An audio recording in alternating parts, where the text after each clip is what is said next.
मोदी सरकार ने झूठ की पराकाष्ठा पार कर ली है। लिफ्फाजी और बेशर्मी का हर रिकॉर्ड तोड़ दिया है। मंचों से बड़े बड़े लच्छेदार झूठे भाषण देने वाले इनके मंत्री सदन में भी झूठ बोलने की आदत डाल चुके हैं। ऑपरेशन सिंदूर याद होगा आपको।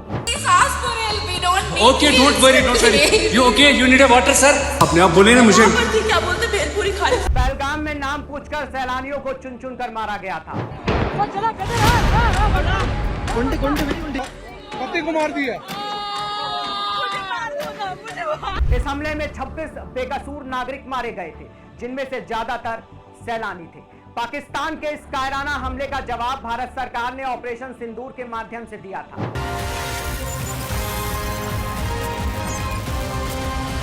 आतंकियों की इस नापाक हरकत का मुंहतोड़ जवाब देने के लिए 7 मई 2025 को सुबह भारतीय सेना और वायुसेना ने मिलकर एक ज्वाइंट ऑपरेशन शुरू किया। नाम दिया गया ऑपरेशन सिंदूर। इस ऑपरेशन के तहत सेना ने आतंकियों के 9 ठिकानों को पूरी तरह नेस्तनाबूद कर दिया।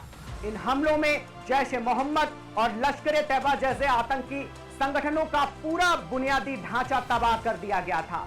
और इस ऑपरेशन में भारत के शहीदों के बारे में जब सदन में पूछा गया था तो रक्षा मंत्री राजनाथ सिंह ने डंके की चोट पर कहा था कि ऑपरेशन सिंदूर में हमारा एक भी जवान शहीद नहीं हुआ है। आपको प्रश्न पूछना है तो यह पूछिए कि इस ऑपरेशन में क्या हमारे जाबाज सैनिकों को कोई क्षति हुई है, तो उसका उत्तर है नहीं। लेकिन अब सरकार खुद ये कह रही है कि इस ऑपरेशन में हमारे 6 जवान शहीद हुए हैं। सरकार ने उन 6 जवानों के नाम सार्वजनिक किए। उन्होंने भारत माता की रक्षा करते हुए सर्वोच्च बलिदान दिया, जिन्होंने हमारे लिए अपने प्राणों की आहुति दे दी। लेकिन दुर्भाग्य है इस देश का कि उन्हें वो सम्मान भी नहीं मिला जिसके वो हकदार थे। भाजपा सरकार द्वारा संसद में खड़े होकर देश को कैसे गुमराह किया गया। बेशर्मी और झूठ की हकीकत पानी की तरह अब साफ नजर आ रही है। इतना कैसे गिर सकते हैं आप कि अपनी साख बचाने के लिए और नाकामी को छुपाने के लिए हमारे 6 शहीद जवानों के बलिदान का सम्मान भी छीन लिया। सूबेदार मेजर पवन कुमार, राइफलमैन सुनील कुमार, लॉन्स नायक दिनेश कुमार, एविएशन टेक्नीशियन मुरली नायक, हवलदार सुनील कुमार सिंह और सार्जेंट सुरेंद्र कुमार, इन सबको गुमनामी की शहादत देने वाला कोई और नहीं बल्कि भाजपा सरकार है। इनके परिवार पर क्या बीती होगी जब सदन में सीना ठोककर राजनाथ सिंह बोल रहे थे कि ऑपरेशन सिंदूर के दौरान किसी भी जवान को कोई क्षति नहीं पहुंची है।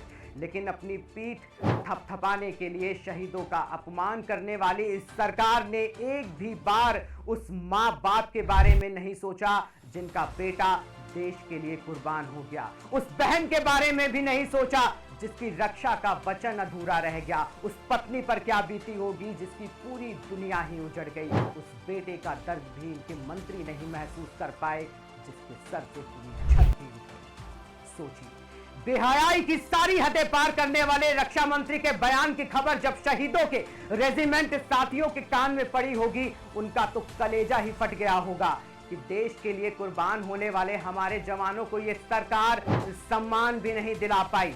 उनके मन में एक ही सवाल आया होगा कि क्या हमारी भी शहादत गुमनामी में खो जाएगी। मैं पूछना चाहता हूं भारत की 56 इंच वाली सरकार से कि आखिर किसके दबाव में जवानों की शहादत को छिपाया गया? क्यों उन्हें उस सम्मान से नहीं नवाजा गया जिसके वो असली हकदार थे? आखिर किस ताकत का दबाव था कि ट्रंप के द्वारा सीज फायर का ऐलान करने पर आपकी जुबान तक नहीं खुली? और मैं पूछना चाहता हूं उस तथाकथित राष्ट्रवादी फिल्म मेकर विवेक अग्निहोत्री से, जिन्होंने ऑपरेशन सिंदूर पर फिल्म बनाने का ऐलान किया था, कि क्या आप अपनी फिल्म में सैनिकों को शहादत का सम्मान देंगे या आप भी पूरी में मोदी चालीसा का गुणगान करेंगे?